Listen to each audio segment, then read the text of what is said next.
What's up, Ragin Nation? How's it going? This is Alex, and you're watching the Ragin Ronin review. I got a review for you. I checked out No Time to Die. This is the final installment in the 5 Daniel Craig James Bond film franchise. This is his last one. He's done playing the character of James Bond. And I was really excited to watch this one. It's one of my most highly anticipated films of this year because I really like Daniel Craig as James Bond.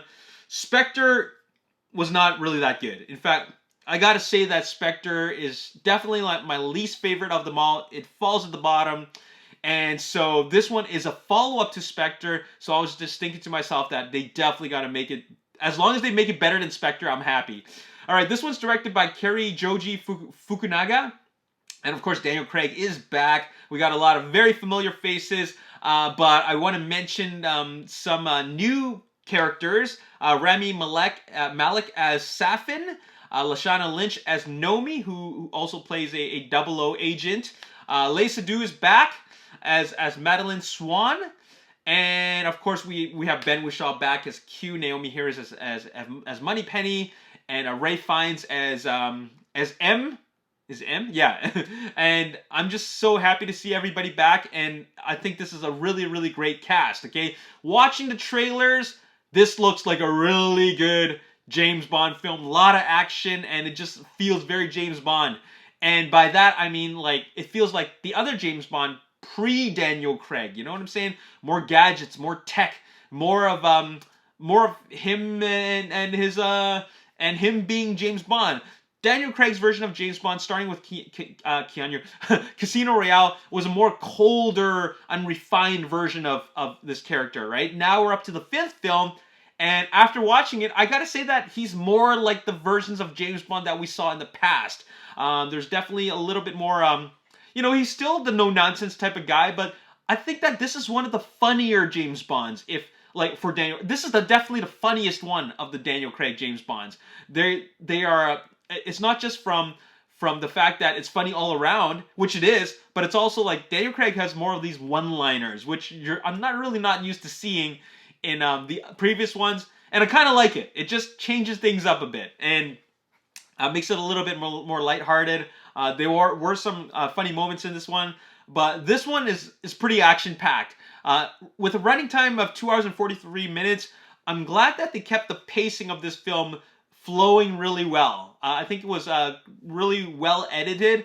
But I have to say that, I'm just going to jump right into saying this. And although this is a good James Bond film, because it has a lot of James Bond tropes, as in, he's charming, there's a lot of gadgets, there's a lot of action, there's a lot of tech, there's a lot of James Bond elements from the previous James Bonds that were before Daniel Craig. Although it has all that stuff, I gotta say that most of the excitement and most of the parts that I really enjoyed were the first and second act. I'm just gonna be completely straight up. The first and second act were the best parts. The third act, I think my biggest problem was that I thought it'd be a little bit more exciting.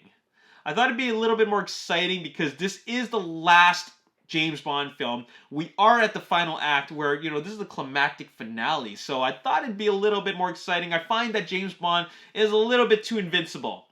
And they didn't do a whole lot more than just have him kill bad guys with a gun. And I was expecting a little bit more from a finale.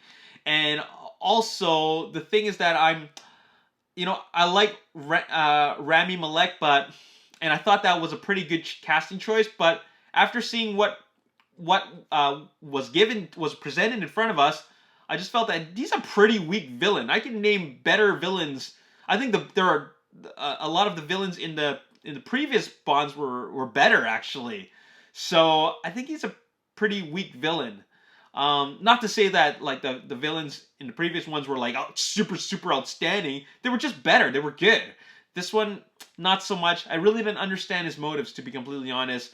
I didn't fully understand why is he doing this, and what is this all about, and why are there all these people here that work for him? You know what I'm saying? So that was a little bit weird to me.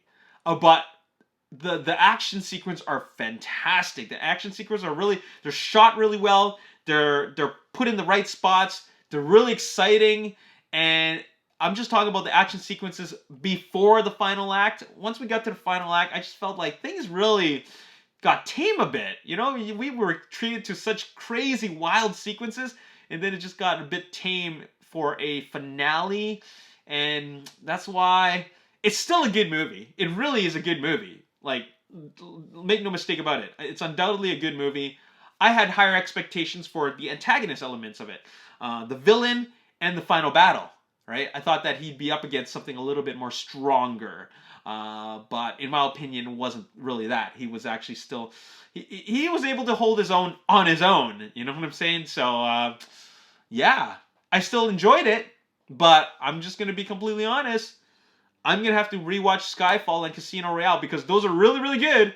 I'm just I just need to find out which one is the better one of the two, because they're both really, really good. But if I had to say, I would rank them all as let's say it's Skyfall, followed by Casino Royale, followed by No Time to Die, Quantum of Solace, and then Spectre as the last one. So No Time to Die falls right in the middle.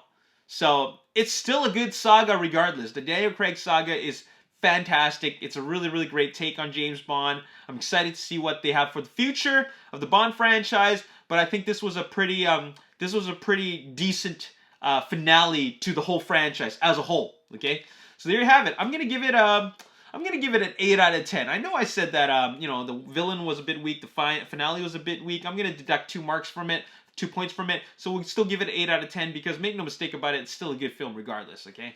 So there you have it. My name is Alex Yu. Thank you so much for watching. I'll see you next time. Peace.